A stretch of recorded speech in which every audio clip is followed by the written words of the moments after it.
Good morning, everybody. It's Alex, and today we're chatting about Trinity, Brian Moriarty's famous game published at Infocom, the text adventure.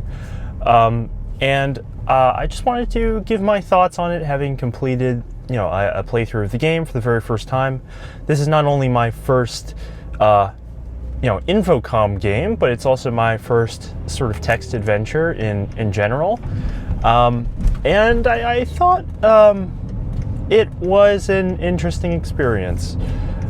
I first heard of Trinity on recommendation from Jonathan Blow. It's a game that he's talked about quite a bit during many of his game design talks as a game that came out during a formative time in his life, and you can see its influences directly on both Braid and The Witness. There's like some of like the Trinity box art is in the secret ending of The Witness, and then Braid has all of these references like to the bomb and everything, which of course is a huge topic in Trinity, and described it as sort of like this game that does some really like interesting stuff with its mechanics and like how the world kind of changes as you go along and interact with it,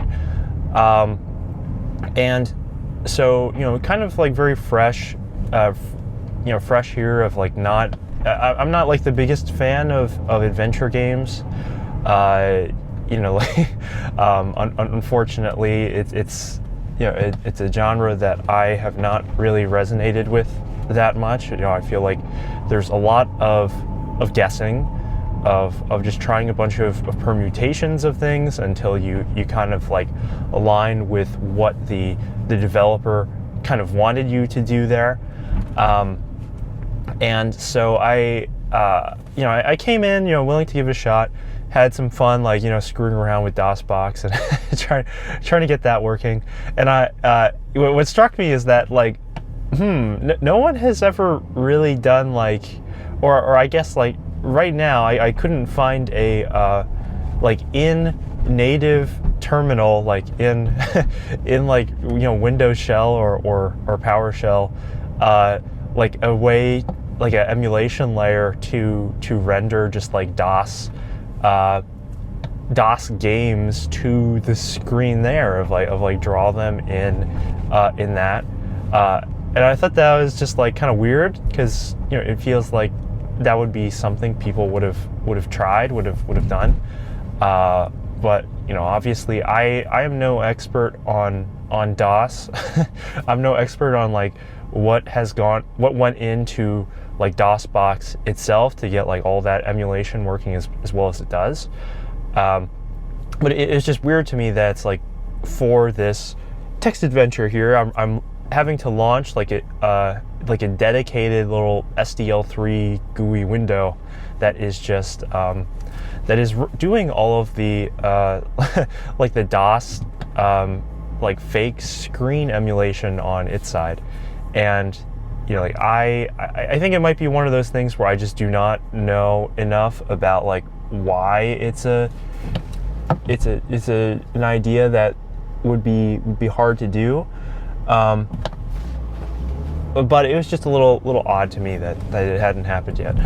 Anyway, so we go through that, we get to the game itself, and so if you haven't played Trinity, I would definitely give it a shot before you listen to this talk. There's like a couple of really interesting moments in the game, and I think that's my big takeaway of. I think if you were to compare it to, like let's say like a lot of the other adventure games that I've played, some of the puzzles are very creative and very very interesting in this one. There's like this one moment where and this is like a little mild spoiler, but you have like this object that you're obviously meant to screw into this hole, but the threads go the wrong way. It's like reversed from what it should be, and in order to fix that, you might be like looking around for all over the place. It's like where is the where's the other one of these with the different threads? Where's the other hole? Can I just like bash it in with a hammer or something? But what you end up doing to have to solve this is is basically warp all of reality, so that the threads change to be the right ones, so they go the other way, and that was a really cool little moment. That was like I think probably my favorite part of the game was that little piece there. And I think, I could see that, like, if you were in the, back in the day and like all you had were these sort of text adventure type games, stuff like that, and whichever one has the best ideas in the fiction of the setting, we'll stick with you, and which of these is like the dealing with the most interesting context, right? And when you look at the material surrounding Trinity, it certainly is doing something a little bit more in depth than just like a typical D&D clone or adventure game or some sort of hack and slash type thing, or even just like a random detective-y solving mysteries type of situation. Trinity comes with this little comic in it, which I was trying to identify the artist. It looks like it looks almost like the Frank Miller's more middle, like stylized, very stylized art style. With the way like the faces and the eyes are drawn on a lot of characters, but I'm pretty sure it's not Frank Miller. I couldn't find the credit, but yeah, it looks pretty good. But it's this this history of the bomb, right? Of like how the atomic bomb was kind of created, all of the players involved, and it ties it into this idea of like, it's sort of like written down almost as like a children's comic, where all of these characters, they're all say the line, I'm doing my patriotic duty as an American, right, to help develop the bomb in service of the war effort and so on and so forth, right? And you get like this cool development from that of just kind of being presented that way as is, where it like reads as like a this faux propaganda piece, right, to this more nuanced thing where you have I think it's the pilot who is delivering the bomb to Hiroshima, gives the same line, but there's just this like question mark at the end, and like that little and like the expression on his face has changed, and you get the sense that it's like not all sunshine and rainbows from there. That there is something more interesting, and Trinity is full of these little moments here with like kind of like additional ideas below the surface, right? There is like sort of the whole the whole idea of the main area of the game, and then the ending as well, has all these like little bits and pieces that are fascinating. They are interesting, but as a game itself, unfortunately, I think it's not quite for me. I just don't think that I have developed the sense or appreciation for these text adventures, and I found things to be kind of frustrating, annoying at times, and so let's get into that, into like the actual gameplay itself. And so like all text adventure games, Trinity is basically a series of if statement conditionals. Like if you have the right item, if you guess the correct verb that you're supposed to use the item with, then you can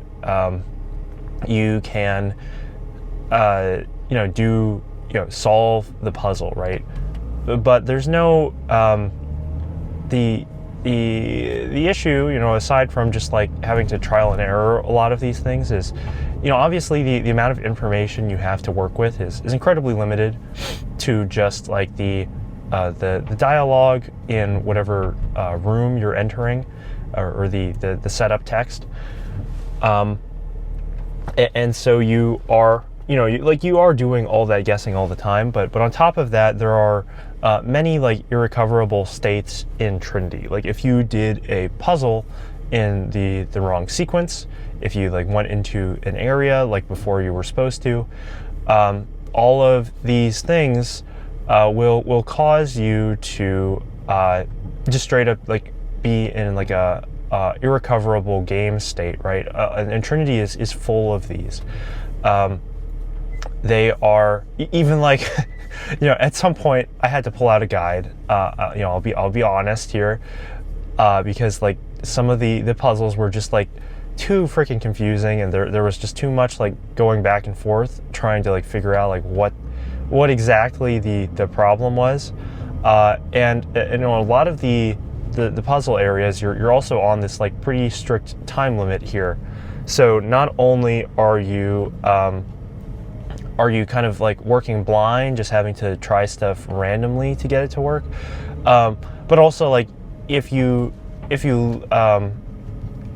don't get it in time, then you'll have to go back some amount of time that you don't really know, even if you're saving all the time, because you don't know how far back ago it was that like you screwed up the prerequisites for the puzzle, or you like did not get the thing in time, or you just like dropped the item in the wrong spot. Like if you drop an item in one of in some of these locations, like it's just gonna be gone forever, and that's pretty much it. Like you're hosed, and that that part of the design, I think is definitely what ages the game the most. I think I'd be more willing to tough it out and try a bunch of things and kind of like work around if I felt like I didn't have to try like n factorial combinations of things in order to like just get to like the next puzzle, right? And that's the problem, of course. And also you have this issue of limited inventory space too, is a conflict with the being able to try all the things and like do all the stuff. And so like I'll compare it to like a game like the last adventure game I played before this was was McPixel, kind of, but like McPixel's a little weird. But before that was Warcraft Adventures: Lord of the Clans. This is the canceled game in Warcraft that it was made and supposed to be released between Warcraft 2 and 3 by I think the some of like the Monkey Island people before, while things were still like 2D. I think that's correct.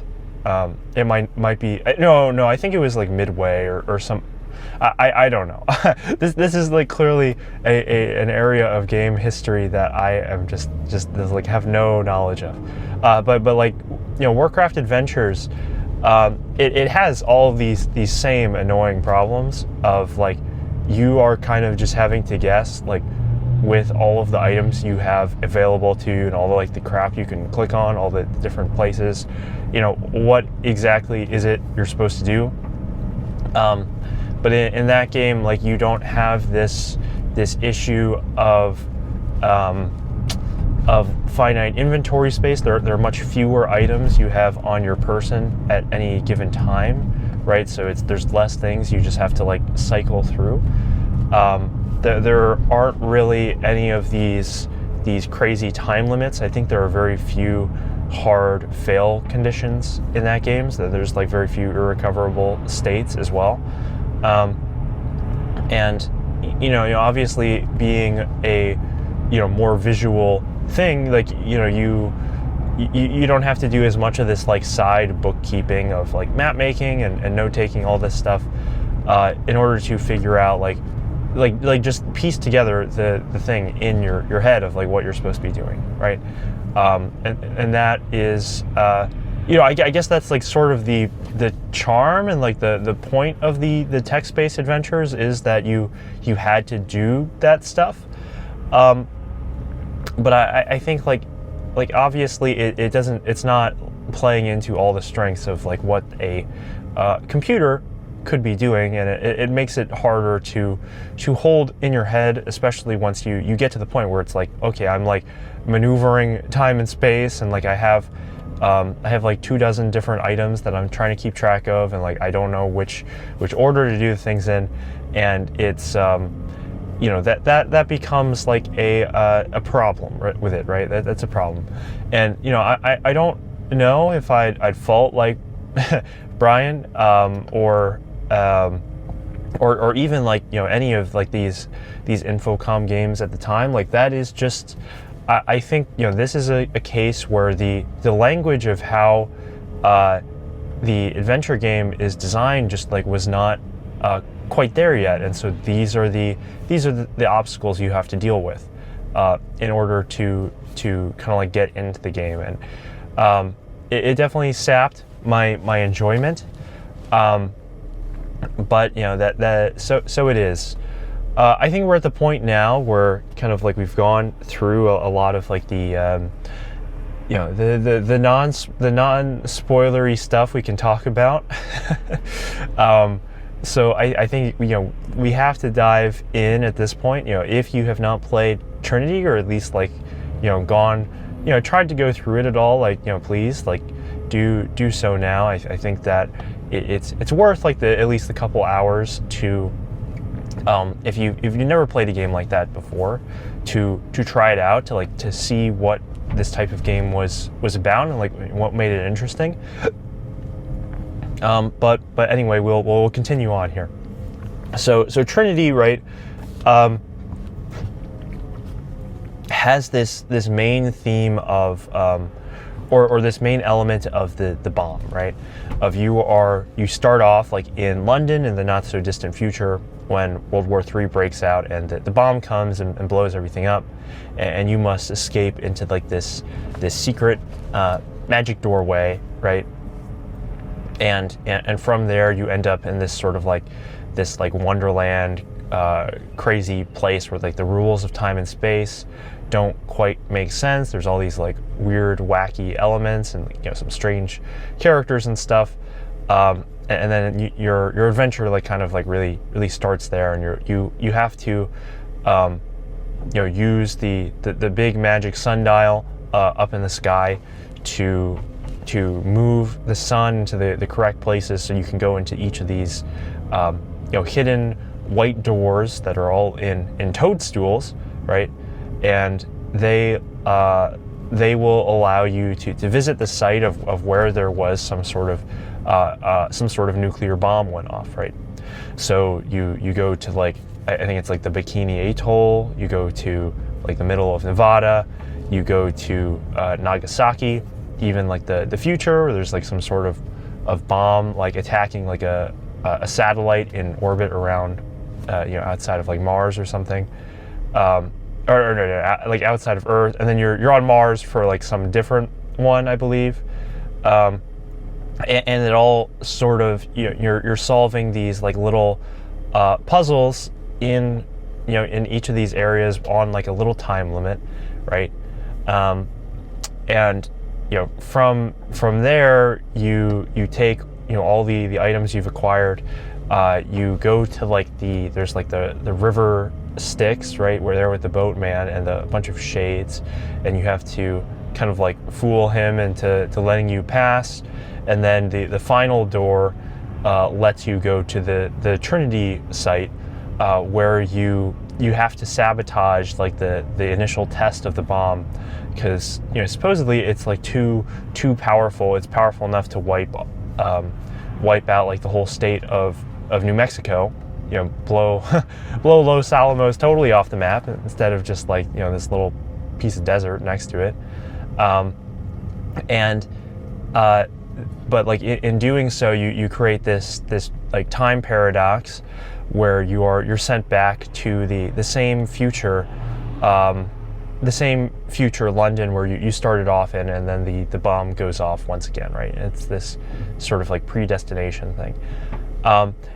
And like again, I think you know, like of cool, interesting gameplay moments, right? Like there are all these like little cute puzzles going on in Trinity, and like cute moments of dialogue. You know, that's not really game. That's like kind of gameplay. it's mostly fiction, I guess. But it, like, you know, they're fun. They're entertaining enough. But like the most interesting moments are definitely like the sun, moving the sundial, having to you know, reverse reality in order so your gnomon fits into the sundial. That is like by far, I think, the coolest puzzle, because like not only is that flipped, but like the entire world is flipped, and you have like east and west are reversed, and you kind of like, if you've been mapping up to this point, which I had been, you're like, wait a second, I went west because I thought I was going to go to the waterfall, but no, I'm west takes me over towards the crater, right? And then I'm like, oh my god, like it really is like the whole world has changed, and that is like a really cool moment of like, and I think that alone is probably worth playing the game for, is just like experiencing that, and that you know, what kinds of things like you could do that, like, you know, with a game mechanic, you know, just like the normal set of things that like they influence the game world in this really deep, fundamental way. And you know, I thought that was really cool. Unfortunately, I don't think there were too many other things like that in the game. Like the other obvious one you're working with is the sundial, and using that to move the sun around and open each of these doors in sequence. But honestly, like it was more just annoying to have to deal with it, because it just adds like another layer of trial and error before you get to like the next puzzle you're trying to get to. It kind of feels like padding. It should feel, or I think it should feel more like something interesting. And you know, one thing I actually, you know, this might be on me. I never tried examining any of like the closed doors and the toadstools to see if there was some clue as to what symbol, what you were supposed to be doing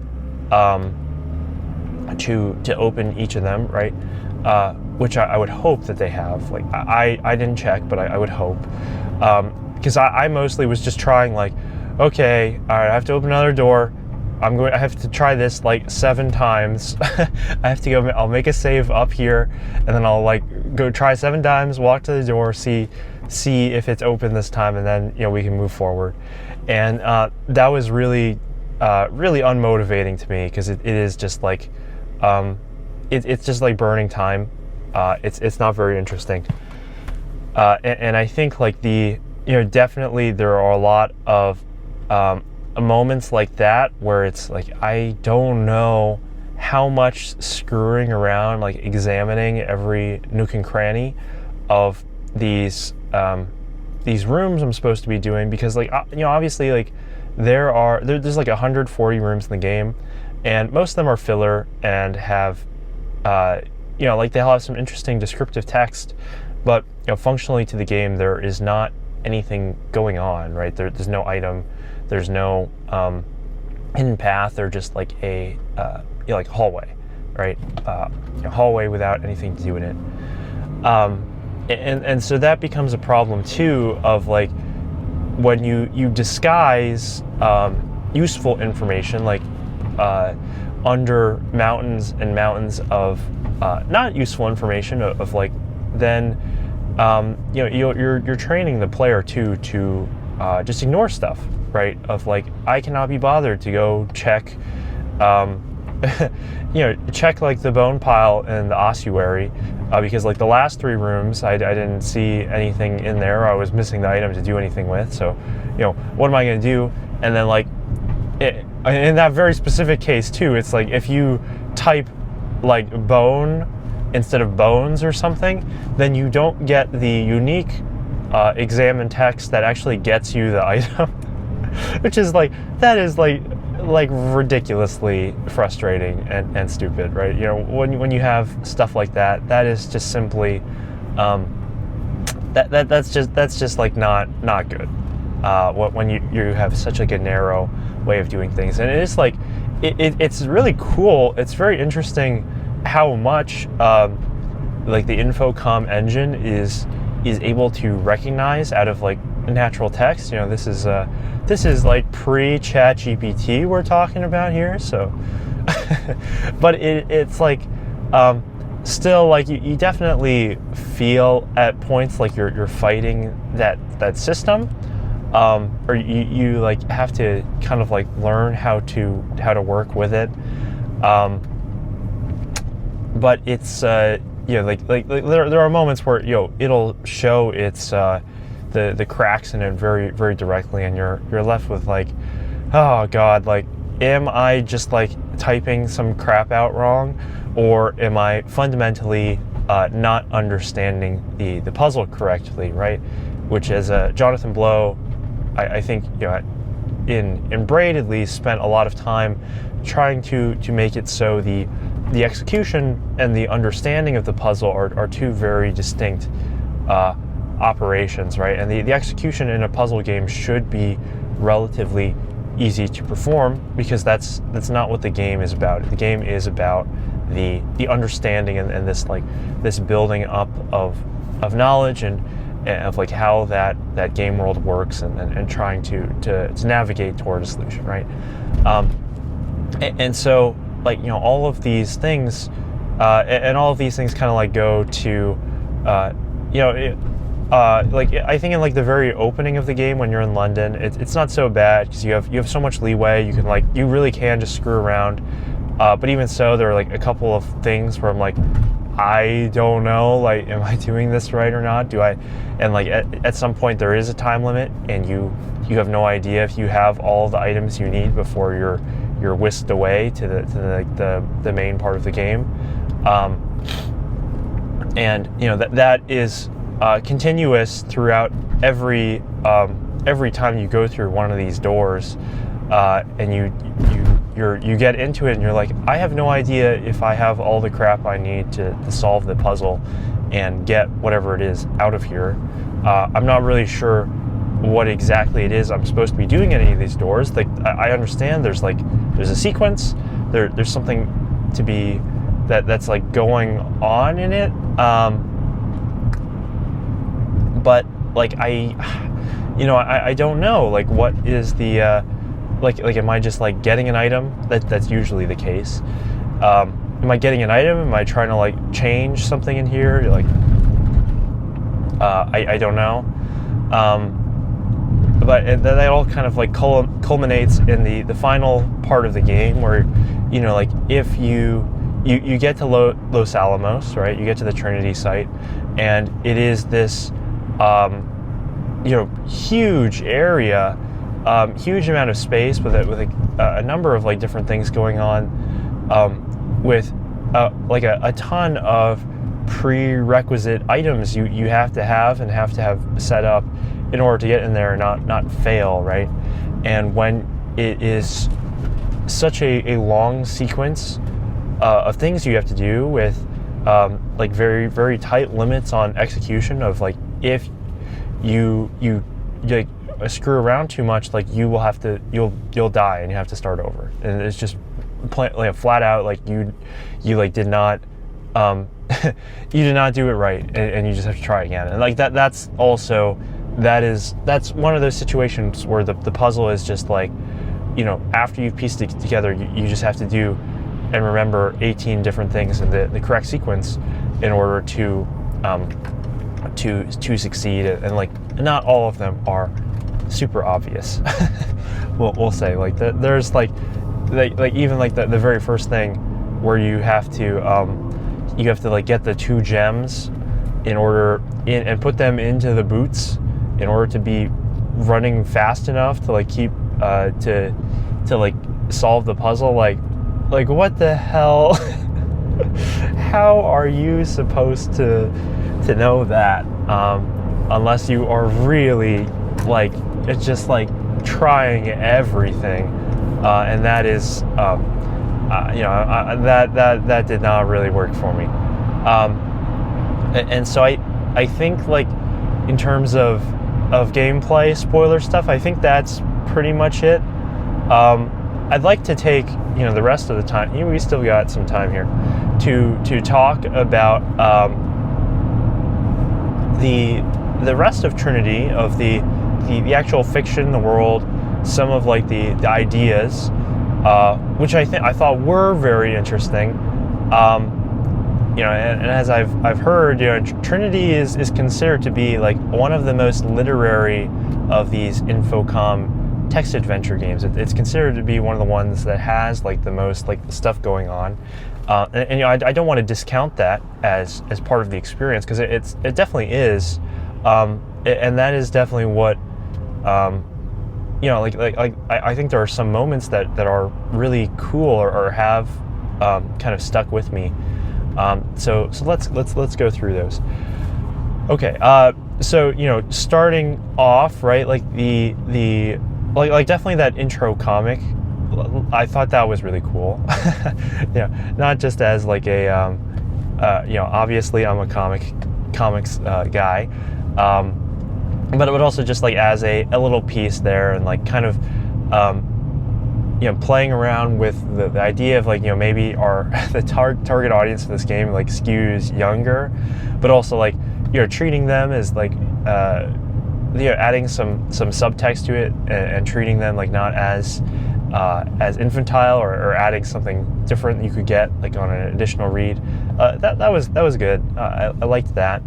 The actual like subject matter of like Cold War threat of the nuclear bomb, and like dealing with that. Obviously this is like all a bit more mature. we're talking like this is like for text adventure games, this would be like the Watchmen level of intrigue and politics. Like if we're compared to like Bronze Age comics, there's like a lot more stuff and commentary going on that is interesting. But like obviously we're not talking about like Tolstoy here. There's a gap. But like so in London, right, of like it is like this weird uncanny thing, and like when the air raid sirens start going off, you do get this sense of like, oh shit, like I've just kind of been screwing around, but like that's it. And then you have to go like through the door, right? And so like what is the door, I guess, like because the door, you have the white door first leads you to the Wabe world, but then it also leads you through these mushrooms into each of these like nuclear bomb sites, right? And the mushrooms, like I think obviously are mushroom clouds. Because they're in all of these toadstools. It's a very, very distinct like theme. But like if you look around from like the summit or some of these other vantage point areas, you can see like countless many of these toadstools scattered around the landscape, just like out of range too of the playable area. And that's kind of like this really interesting little chilling thought of like, oh my god, like this is like all of time and space here, presumably, like how many of these sites have there got to be, like how much of that is going on. And so that's very interesting. That's like a pretty cool idea, and just like that subtext as well. But the white door, it also appears like I think when you die, right, and you go through the door, it's also like this portal to the light.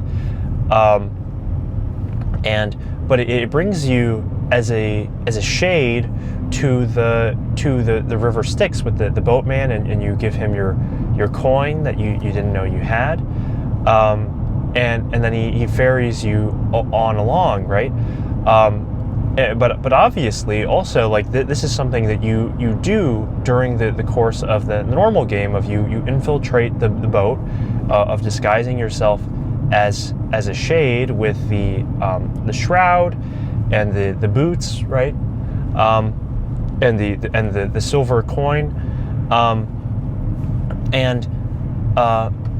so, like, you know, what is going on here? And like the boatman keeps coming and returning, like, you know, the amount of shades appearing is sort of like endless.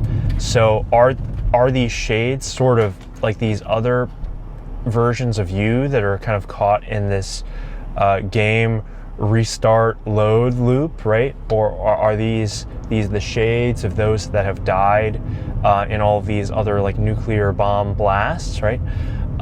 You know, there's something there, and obviously it's playing upon, like, some of these, like, you know, mythological themes or mythological elements of the boatman and the river of souls, but it's like kind of interesting. It's like to get to this final area, to like the end of the game, you have to pretend to be as one of the dead, right? And that leads you inevitably back to London, where you must die, and you must, like, get sucked, you know, be brought back to this initial conflict, or, you know, as explicitly said, like, you will cause a predestination paradox, where if, like, the future hadn't produced you as the character to stop the continent destroying bomb, then, like, you would never then no one would have stopped it, and you would be left with, like, the same thing, right? And so that is, you know, that's obviously, that's an idea and that's kind of like interesting to like force the player into that situation where they are where, like, the end of the game is not all sunshine and rainbows. It's like, okay, now we're going to just make you wait around until you die again, and, like, I think there are very few games that have had the balls to do that, that I can think of. Like, you know, off the top of my head, like, it's like Halo Reach, which Halo Reach, of, like, in terms of, like, Halo games, definitely had, like, the most interesting stuff going on, like, in the game plot. And that was certainly one of, like, the cooler ideas, was the like the end survive mission. Everybody remembers that. But, like, damn, you know, and I guess like in Call of Duty, I think they made you do that, of, like, just, like, stick around till your character died.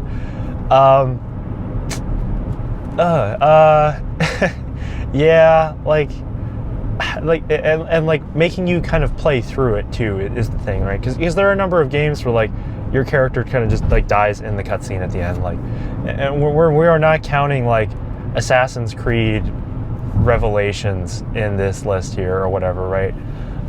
That doesn't count. And we're not counting, like, I don't know, what other games does the character die in? I guess, like, that Walking Dead, the Telltale game, that's an adventure game where they kind of, like, make you die and make you do that. But again, it's, like, kind of more in a cutscene. Oh man, I'm trying to think of, like, of examples here, because it is, like, you know, Trinity very well could be, like, one of the earliest versions of that, where it is, like aside from just, like, an endless arcade game or something, where, you know, you are expected to just, like, die at some point because the game just becomes too difficult, right? But of like, where, you know, when the game kind of reaches its natural conclusion, that's all that you're supposed to do. And I really can't think of one. that'll be like when we'll come back to that. Come back to that at some point. But yeah, no, like that I think that is like a really cool moment. That's definitely an interesting one. And because like you get the sense too, it's like you've already paid the toll to be escorted to the land of the dead, right? Of like this is like the, like all the other ways to fail, like you get sent straight to the boatman, except for here where you're brought back to London, and like that's it. But you've already done the boatman thing. Of course there's also all like while you're in the Wabe world in Wonderland, there are all these like little interesting moments, and like throughout the game there's all these like little like text quotes that pop up, and they're all these like sort of more so sort of like relevant to like the current situation, little quotes and stuff. I'm trying to I don't think any too many of them really stuck around with me like as lasting ones. Like the only one I can really remember offhand is like the Arthur C. Clarke one that everyone remembers, the magic and technology one. But like those are cool, like little like surprises kind of sprinkled in there. Definitely the thread thing and the moving the sundial is a very cool motif. Having to go through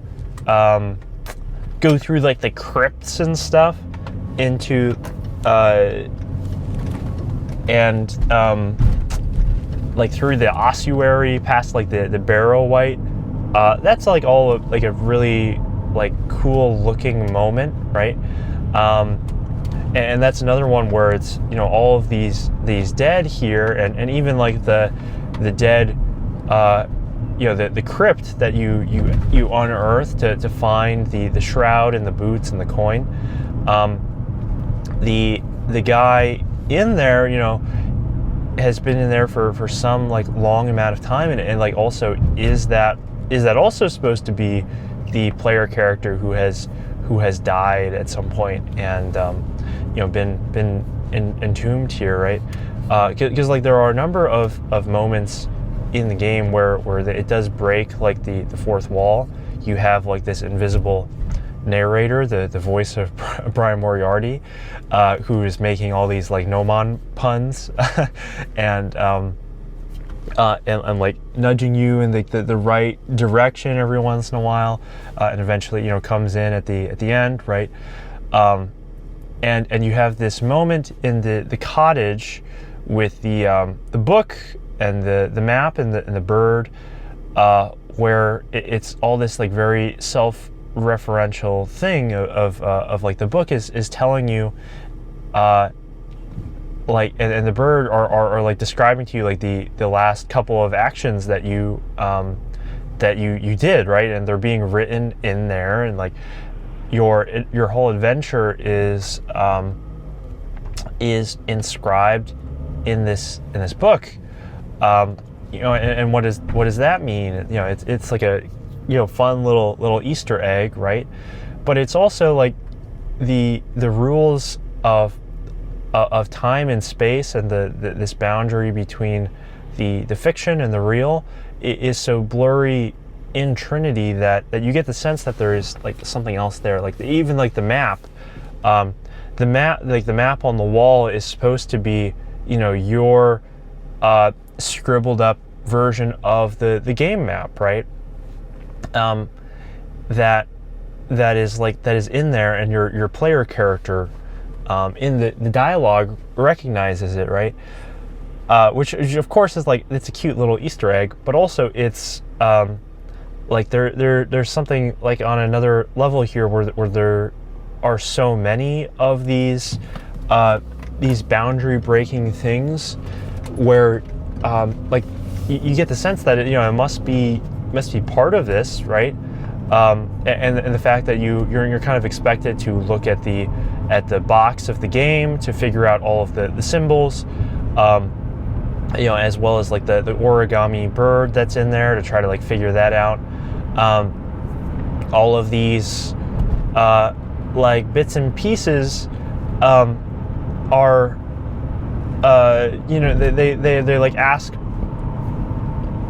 or expect something of you to be doing to beat the game out like in the real world, or outside of the confines of just like the game and your fingers, right? And like also there are very few games that I know that I've played that have really tried to do that in any significant way.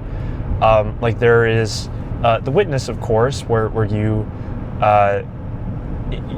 basically have like a Metroidvania where all of like the progression is done in your mind of like having to learn all of the different puzzle mechanics, and using that to unlock new pathways is all a mental and teaching exercise, which is very interesting, right?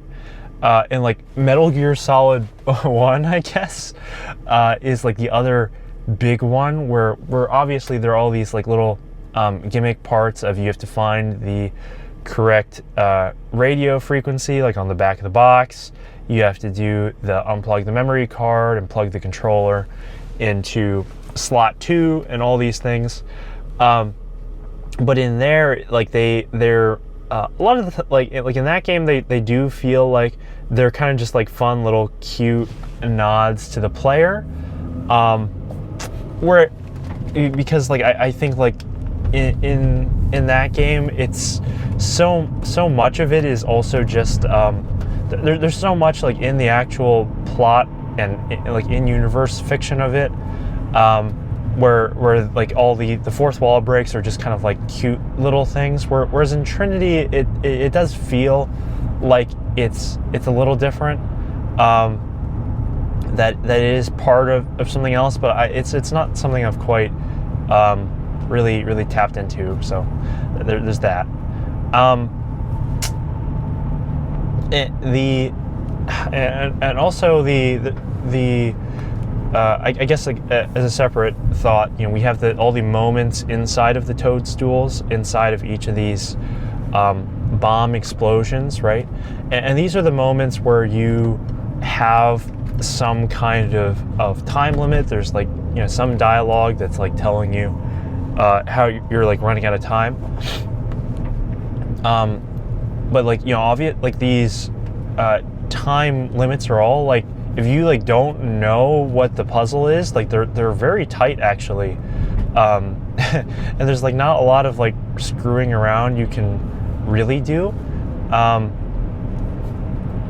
I guess with most of them you like I'm trying to think of like which ones are really solvable without like prior having any like prior item. It's like it's very few of them.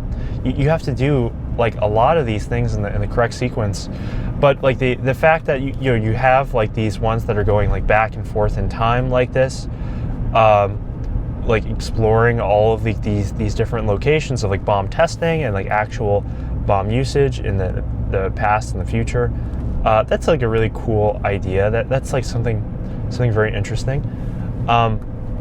And I think like definitely the Nagasaki one is probably like the most heartbreaking and most like I think was the most resonant, because you're in the middle of like this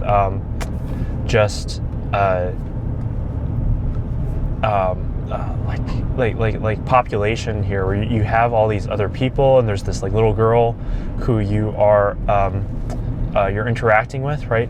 And like actually the failure state of that one, where if you like run out of time, you throw your body and cover the little girl, and you die, but she actually survives and become like a grandmother, right?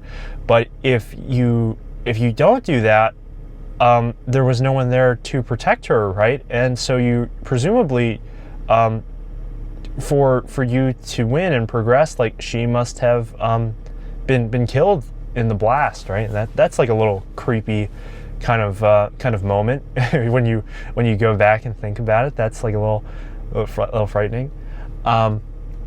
And like even like the one with the dolphin too, of like this like little helpful dolphin that's like getting you the coconut and everything, of like that guy's dead. Like obviously all the people in London that you were interacting with, they're all dead too. And that's like that is like this really creepy recurring element, right, of like all of these places, like they're just full of like people who are doomed, who are drawing dead there, right? And the only ones that you can really save, the only ones that actually where your actions change the course of that history there, it's like the lemming or the skink and the lemming, but you have to kill them at some point, right? But then it's also I guess like the people at the Trinity site you save of you prevent the explosion from consuming all of them, and it just gets limited down to what it was in real life. But that's like also, those are the people responsible for the thing and for that technology that eventually causes all this destruction in the future, right? And so there's all of that. Like Trinity, I think has a lot of really fascinating ideas in it. It is really cool to like that if you do think about any of these things, like there's something more there than just adventure game, stuff going on in the background, and even like the in like the bubble blowing boy, right? Like what the hell is that? Like, he's just like this kid in London, but then in the wave world, he's now this he's like a giant, and so what is going on here? Like you can write that off kind of as just like, okay, it's wacky Wonderland type rules of like, this is like the same type of character that's been recontextualized, but there's not really none of the other characters that happen to, which is a little odd, I suppose, right? But it is like why is he so big? What's up with that? And like, are you just really small? I don't know. But it could be anything. Could be anything really. And I don't know. I'm impressed that like there are this many ideas in the game, of this many actual ideas with nuance and interesting stuff going on. But it is like it's all frustrating because I really dislike the actual adventure game part of Trinity, and I kind of wish that that I like either I had this appreciation for it, for that kind of stuff that I could look past that I had grown up more with this type of game. I grown up with like adventure games for like kids, but they were all like early 2000s, like with adventure games with like like very crappy 3D or like 2D like visuals, like lots of like CD games and like stuff on Flash that was sort of like this. But like in where I am now, I just am not really so interested with that genre and the trying the exponential number of combination, or the factorial number of combinations of things to like get through it. And I'm glad I pushed through. I'm like kind of disappointed I had to break out the guide for it, but I think like seeing a lot of that stuff was interesting.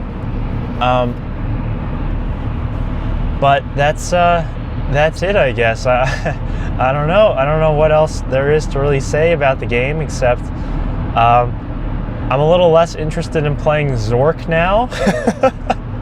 Zork had been on my list, but maybe it's gone down the list quite a bit. But I'm glad that I tried one of these games out and got that experience. So if you have any thoughts on Trinity, on the text adventure genre of games, or like any of the ideas that were kind of in there, leave that down below. I'm no adventure game expert, but if you know of like these types of point and click adventure games, because that's kind of like what we've got, and what they turn into, right? If you know of any that are more have found ways to do things with the game design that like eliminates some of like this annoying trial and error stuff, but still like there is some sort of feeling of like really interesting stuff that you're not just kind of like on rails screwing around.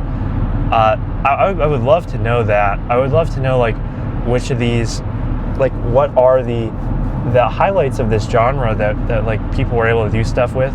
I've heard of like Monkey Island and like Grim Fandango and stuff, but I haven't played any of those games. Like it's just like a whole genre I've never really like done a deep dive into.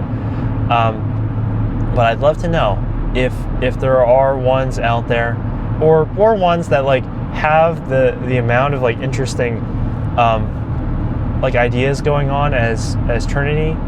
Drop that down below, and we can take a look. But in any case, thank you very much for listening. I hope that you have a wonderful rest of your day, and remember to like and subscribe. Whatever, and try play more games. Play more new games. To you, not like just new games, but like more interesting stuff. Whatever. Goodbye.